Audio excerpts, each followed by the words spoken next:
Lab. I'm Paul Francis, Director of Research and Development, and today we are here with musician, drummer extraordinaire Zach Danziger. And we're here to talk about a great new series of cymbals that Zildjian has developed with Zach's help and a lot of our artists' help, and it's called Kope. So Zach and I have been working on this for a while, and what I'm going to do is I'm going to let Zach tell you exactly what he was looking for in some cymbal sounds and what we brought to life. All right. Well, Paul and I have had a relationship for quite a while, working on stuff over the years, and has made me many a great cymbal. And this time I had told him that I always went back to loving the feel of just cymbals that had a life, let's say, like older cymbals and things that happen to a cymbal due to age, wear and tear, you name it. And not only sonically, there's a visual, there's an aesthetic that you look at a cymbal that's been around a while, and it informs kind of, you already know what it's going to sound like when you look at the cymbal. A feel, when you hit the cymbal, how it behaves. Right. Cymbals may sound a certain way, but sometimes they're not a joy to play, you know, and I wanted everything, you know, I wanted all those qualities, and I said, hey, do you think it's possible that we can have a cymbal that behaves like something that's been sitting in grandma's attic for 40 years, Sure. and you pulled out and you know, just one of those finds that are, you know when you found those it. magical cymbals. You got it. Right, right. So we worked very intensely very. on this. And a lot of the things that we tried to pay attention to was the curvature of the metal, how we were going to hammer it, the cup shapes, the feel of the metal, the response that you're getting with the stick. And, you know, we really took advantage of, I would say, 390 years of cymbal making.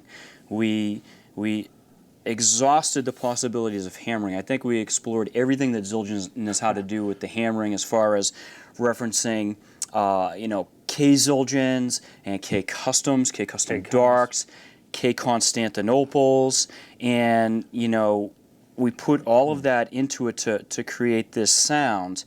We really honed in on what the cup should do as well. We put a cup in the cymbal, the normal way that we would put a cup in any cymbal, but the ones that we started off with were shallower, wouldn't you say? Oh, absolutely. And then to get to the certain sound texture that we were looking for, we then shaped the cymbal and the cup higher, a little bit higher. But the great thing about it is that in each Kope cymbal, each bell is really individually shaped with that piece of metal in mind. So you have a great kind of new sound palette, but an individual voice within that sound palette. And because of all this work that was done, the Zildjian company wanted to really pay homage to the K in K Zildjian, which is Kope Zildjian. So it's the K Kope series, and there's a lot of people that don't realize who Kope was. Right, they know, right? K Zildjian has been more famous than the person who it was named after. So Kope, which is on the logo here, he ran the K Zildjian foundry from 1965 until 1865. Oh, I'm sorry, 1865 until 1909, much further back. And he's really one of the cymbal makers in the Zildjian family that did a lot of the work and created this sound, from orchestral cymbals to jazz drum set cymbals and back to orchestral cymbals again that we referenced today. Yeah. In addition to the hammering and the cup shaping, we investigated the right way to lathe the cymbal. Where are we taking the metal off? What should it look like? What should the tonal grooves look like? And after we did that, we wanted the cymbals to have a older type of appearance to them. So we were able to recreate, you know, the kind of look of a cymbal that had been sitting around in a pawn shop or a grandma's attic for 30 years. And as we were researching, we researched for a long, long time, wouldn't you say, Zach? Oh, very much so. We realized how much it lent itself to the sound of the cymbals. Well, that's the thing. It's not as if you look at this cymbal and it sounds entirely different than what it looks like. The sound and the look are very much integrated, and it just so happens that the techniques we needed to get the sound of it right was also the techniques we needed to get the look of it right. We weren't fighting each other with that. So I just thing about it is like every drummer who loves old cymbals always refers to those old Ks back in the day when they were made in Istanbul and the Kope stuff. Right. But what a lot of people don't realize is that we're hearing the cream of the crop. The cymbals that we all hear are the ones that kind of made it out as like the real flagship ones. And for every cymbal that might be great for, let's say, a jazz approach or old school funk and what have you, there were some that were very much outside the lines. So the challenge was also, can we create the sweet spot of what we all seem to like in that, without going, well, that one's a little not for me. Keep that level of consistency there, but get the character. And I also wanted to point out that I wasn't so great at articulating this. I've tried in the past to do some stuff with Paul, and we can only do as much as he can't read minds. Right. You have to express. And I wanted to also point out that in the West Coast office, I spoke to Kirsten Matt, who kind of heard what I was saying abstractly and gave me her 2 cents. Almost, she was almost a mind reader, and was like, well, here's why you want this. This is what I think you want to feel. And she put it in different terms, and I could then convey that a bit clearer to you, and I think that helped in the process as well. In addition to Zach giving us this feedback, we had a lot of the artists, the Zildjian artists around the world, kind of communicating the same thing, that they wanted this, older type of sound. And in addition to just the sound quality, they said, you guys should think about cymbals where they're just cymbals. If you're going to come out with this new sound, make stuff, on the cymbal be very minimalistic. Absolutely. So the logo is very, very nondescript, and also on the back we have a Zildjian logo, and the size is just a little size right here, barely there, just so you kind of know that it's you know what size you're getting. It's a 20, 22, but it's not in your face. And we've been asked for years to put the weight on, so the drummer knows where that particular piece of metal is living. And it's so far the response has been great from a lot of the artists around the world. One of the things that we did do, and I don't know if Zach remembers this, but he was referencing some videos on YouTube of Steve Gadd playing with I referenced a lot of videos, but you can tell the story or I'll tell it. But. So Zach was sending me these video clips, and I'm like, stuff, and I'm looking at the drums that Steve's playing and the cymbals. I said, well, hold on, before you go there. This was, just wanted to also clear up, this brings me to an interesting point. A lot of times these cymbals that we all covet, we think of in a bebop jazz setting. We think Tony Williams, we think Elvin Jones, and we should, but these are cymbals that I can imagine like back in Motown days and Stax Records and drummers like Al Jackson and just very, just anything that had a nice little lush type feel on the drums and cymbals.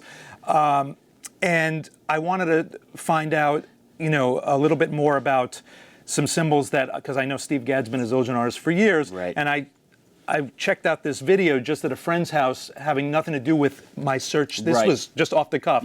Buddy of mine had like something on his, not Netflix, but whatever, and he said, check this Stuff video out. And I'm going, these are the cymbals I want too. These are incredible. So I call Paul and I say, I'm sending you these videos. It's Stuff with Steve Gadd, and now I'll let you finish. So I call up the video, and I light up like a Christmas tree, because not only do we have these cymbals, we have Steve's kit here too. So I immediately run up to the front office where these are on display, and I start to pull them out. And a lot of the things that Zach and I were speaking about, I was able to reference. And working on. You know, the cup shapes, the curvatures, the type of things. So, you know, we were lucky to have some of that as references. And we also referenced, you know, cymbals that you owned, yes, that we have here at Zildjian, and just stuff that we know from our development with several of the Zildjian artists over the years. But what I found so interesting is I was showing Paul, mainly at that time in that video, for the crash and for the hats. And we had already been starting to prototype our crashes and hats, you know, independent of this. And as we looked at the shape, because he had the actual cymbal, we realized we are a lot closer than we even know. Right. And it was like, wow, we're doing what, you know, what I'm loving in these videos of 20, 30 years ago. Set out to do. Yeah. So we were working diligently. Zach's lives in New York, and that proximity to the factory lent itself to us working quite a bit and doing a lot of prototyping. And when the Zildjian company felt that we had some prototypes that were worthy to kind of bring out to the masses, we decided to send sets out to drummers. And we also brought some out to the artist session that we had out in LA. And this is a situation where we invite drummers out to help us review product. And we had all kinds of artists come out to help us that day. You know, we had Peter Erskine, and we had Jeremy Branson, and Kenny Aronoff, and Gil Sharon, and Ralph Humphrey. Sheila E. was there, and they all came out, and they were just blown away by these cymbals, because they were very reminiscent of some really great cymbals that have been made by the Zildjian company over the years. We had Vince Wilburn, who's Miles Davis's nephew, who's one of our artists who really knows cymbal sounds, and Gary Novak. It was a really, really great time, and we had a hard time too coming home with these prototypes, because these guys wanted to take them all. You know, so we got a lot of great feedback on the playability of the cymbals, the crashability of the cymbals, and how they would perform in different genres. So I think what we should do now is, Zach, why don't you take us through the different cymbals, do a little playing, and we'll talk about each individual model. Absolutely. Okay, so yeah, I guess I'll just start with the first model we kind of focused on when we started this, which is the 22. So I'm going to play each cymbal, then I'll put them in context with some drumming, and then maybe we'll come back and we'll talk about, you know, some just things that come to mind as I've just played them, you know, things that I like about each model and what we were looking to do with them. So here's the 22.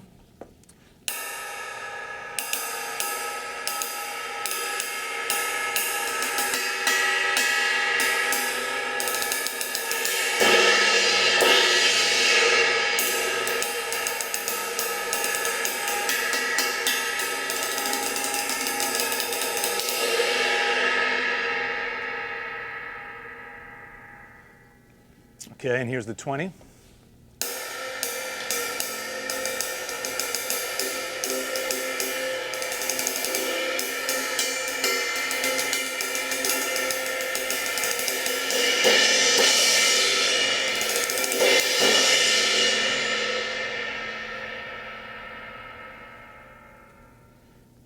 Okay, then we have a 19. And I want to point out that I'm not calling them crashes or rides, because I don't know about the drummers out there, but I kind of do anything I want on any size cymbal, and these seem to allow you to do that more than many cymbals that I've played in the past, so I'm not putting a title on these, so I'm going to ride and crash on all these. So here's the 19.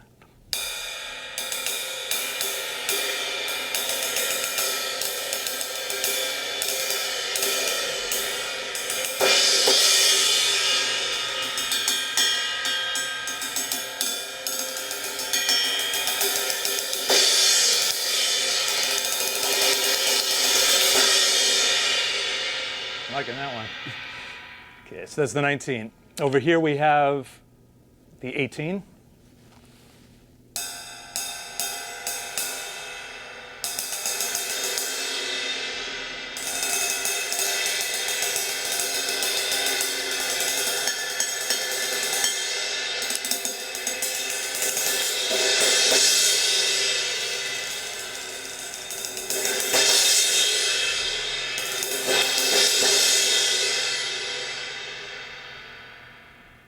Again, I go back and forth going, this is my favorite size in the line. No, wait a minute, that is. So right now I think these are my favorites. That's going to change as soon as I hit the hi-hats.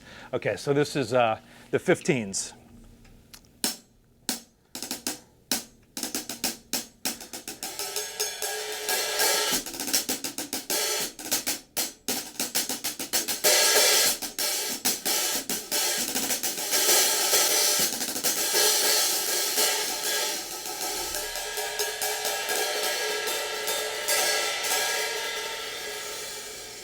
Okay, I lied. The 15s are my favorites right now.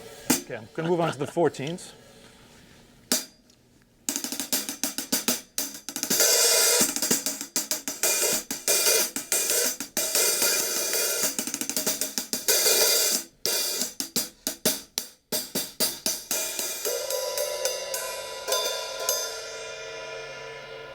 So Zach, when I hear you play all the cymbals, I hear all kinds of music in there.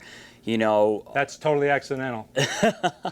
You know, when I hear the hi-hats especially, I really think Motown or, you know, that type of R&B type of groove, and, you know, like we're saying, they're cymbals. They're Yes. used for multiple genres of music. Would you agree? Oh, absolutely. So in putting them in context, sure. I play a lot of sort of, I'd call it even, I mean, I do a lot of film soundtracks and with cymbals, and I'll demonstrate them in a musical context in a second with a groove. But I've done some sessions, and it's happened to a lot of drummers I know, where they will say, okay, here's the session, and here are the cymbals you'll be using. And I go, okay, and it's because a lot of engineers like to use darker cymbals because they mic the kit, and they often find that the cymbals are dominant, and if cymbals are a little too overpowering in terms of being too bright or too high-pitched, they will sound out of whack when recorded, and they make a mix engineer's job a little more difficult. So a lot of engineers and producers have a cymbal bag, and they'll bring it in and they'll say, I want you to use these hats, this and that. And in fact, it happened literally about 6 months ago with a very, very well-known engineer, and I'm not one to drop names, so I'm not going to. But he and the producers were like, well, what kind of cymbals you have? Because we're going to buy some cymbals. I was like, I don't think you need to. I'm going to bring these cymbals that I have. They're like, but are they old and are they dirty? I was like, well, they're not old, but you may not realize that once I show you them. So I bring these out, and immediately, they had rented some other cymbals that were old. I brought mine, we A-B'd them, those rentals were gone, and we used these. And I had no doubt that was going to be the, you know, the outcome, but they were shocked. They're like, what, these are not old? I was like, no, they're not old, but they sound old. You know, they wanted cymbals 50 years old, and I think at that time my cymbals might have been 30 days old at best, but they behave like that. So I like to play a lot of grooves. You know, sort of semi-sloppy, old school, not so quantized feeling, and I like the cymbals to feel like they have some give to them, and they let you in, and they're not fighting you, so when you hit them, they're like, oh, what just happened? So you can kind of bully them a little bit. So, you know, stuff like...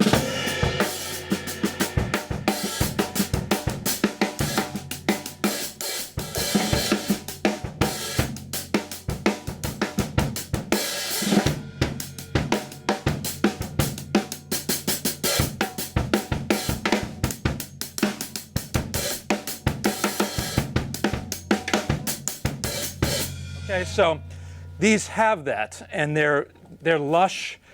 You're not afraid to hit them. You want to keep hitting them. They're musical. You know, you said you hear music in them, and I was joking before, but yes, they are musical. They make you want to play music. They want to make you play musically. So same with the 14s, you know.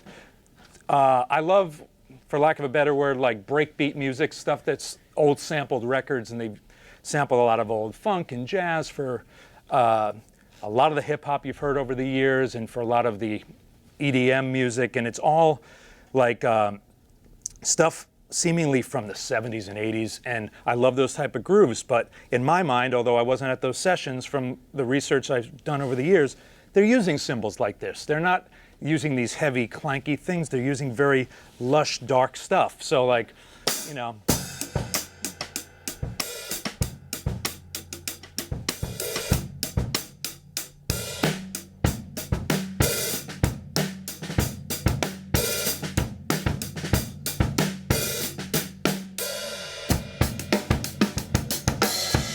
So those type of sounds. And the same goes for the crashes and the rides, if you want to call them that.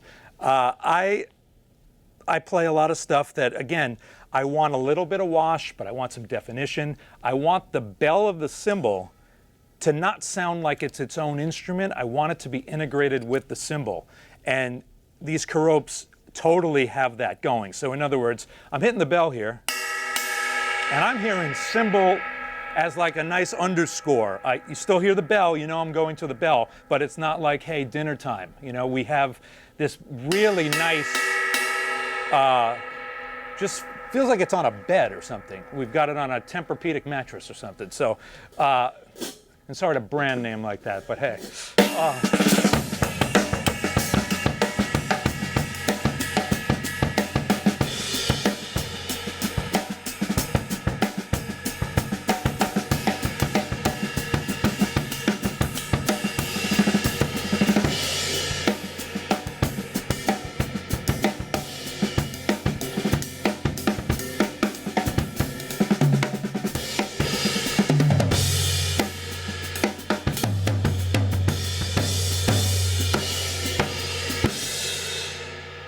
I'm crashing rides, I'm riding crashes. They just allow you to do what you want. You know, you're not going, uh-oh, I better not hit that. That's not for that.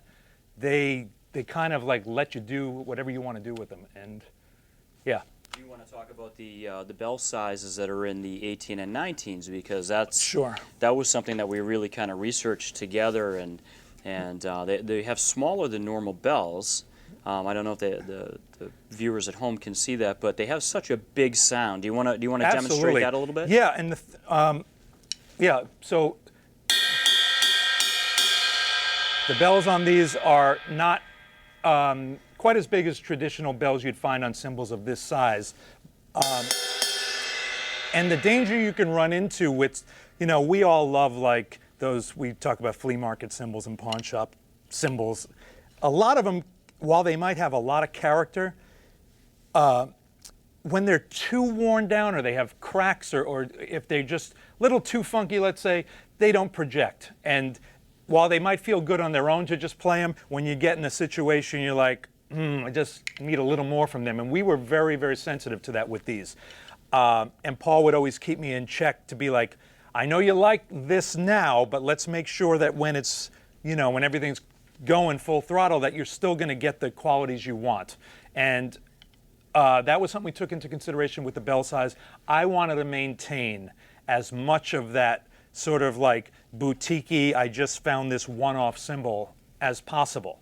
But I wanted it to be something that you can play in a variety of situations, at a variety of dynamics, and will have crossover appeal, so that we're teetering on the line where these, you know, and I really mean this wholeheartedly, these are not, you know, jazz drummers will love these, but these are not jazz cymbals. Right. These are cymbals. I know a lot of singer-songwriter, a lot of indie rock artists who are going to go nuts. I mean, I've showed them over the course of the program, and they're like, I need one of these. And they're not out there going, that's not what they're doing. Right. They might be just going, you know,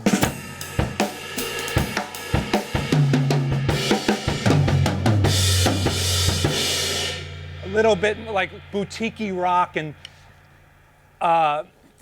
these cups and these, again, they have that sound that you're not afraid to hit them because they're going to overpower. They're just beautiful. So. Can you talk about how the 20 is not just a smaller version than the 22, yes. and the 18 is not a smaller version than the 19, yes. the same with the hi-hats, and and what we were discussing when we were prototyping them? Absolutely. Okay, so we started with the 22, and the 22 is my preferred cymbal, is as far as for most stuff as a ride cymbal goes. I like a 22, and I've been using that for a long time.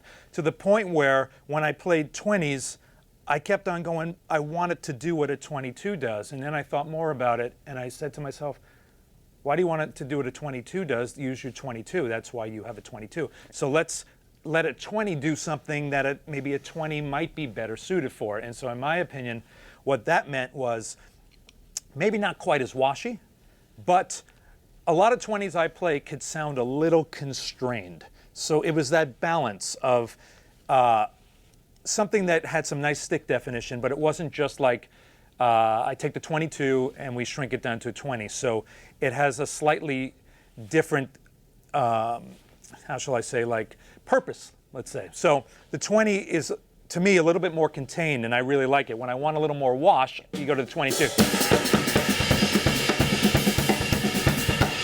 It's also how you play it. Like, I like to lay into a cymbal when I like to get that type of wash out of a 22. I may not look to try to do that same thing on a 20. I may want to stay a little bit more with the tip of the stick and go.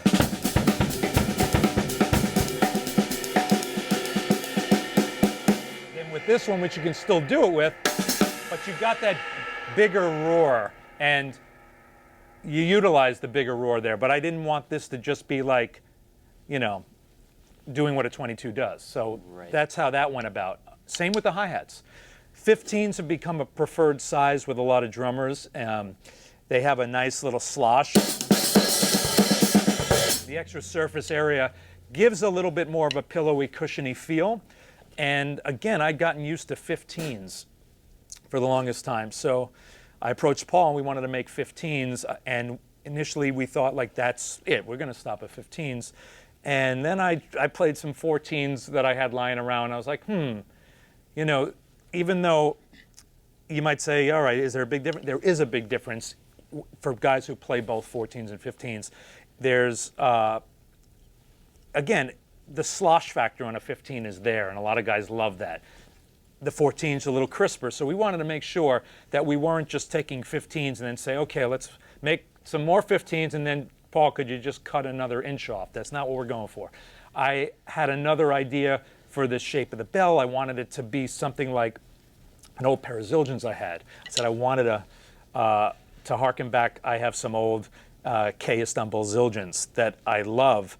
But again, as much as I love them, I love them in the studio, but I take them out live, and they, because of maybe too much wear and tear and too much age or whatever, they don't always carry. So again, we wanted to make sure that they have the feeling and the sort of the behavior of what I liked about my old cymbals, but it wasn't just trying to stop there. We wanted to bring it into, you know, there were not as many gigs with amplifiers and electronics. I do a lot of gigs where I'm using electronic drums with my acoustics. So it wasn't like, let's just make me those exact cymbals only. Let's get the emotional, what I was so drawn to of my cymbals from yesteryear. But let's bring them in and give them a little oomph where we need it. So again, these are a little crisper. The open sound is not quite as sort of down and dirty, you know. But again, relative to a lot of other cymbals, they are on the darker side, but compared to something like the 15s, it's a little bit more in that swamplands that I like. And you know, again, depending on the type of gig, I could take either pair. I don't go do gigs with two hi-hat setups. This is not something new I'm trying, but yeah. So before we wrap it up, I'm sure the viewers at home just want to hear you play them all just a little bit more. Okay. And then we'll take it out for the day. Okay, sure. Thanks.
Fantastic. Thank you, Zach.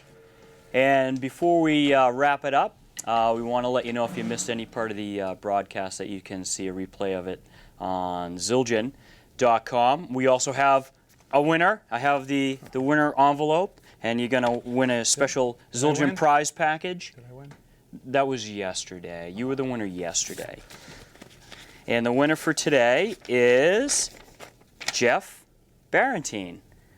So we want to thank you for joining us here in the Zildjian Sound Lab. Zach Danziger, thank you very much for demonstrating the great new Kope series. And we look forward to hearing your feedback when you're able to check these cymbals out at your Zildjian dealer. And until next time from the Zildjian Sound Lab, I'm Paul Francis. See you soon.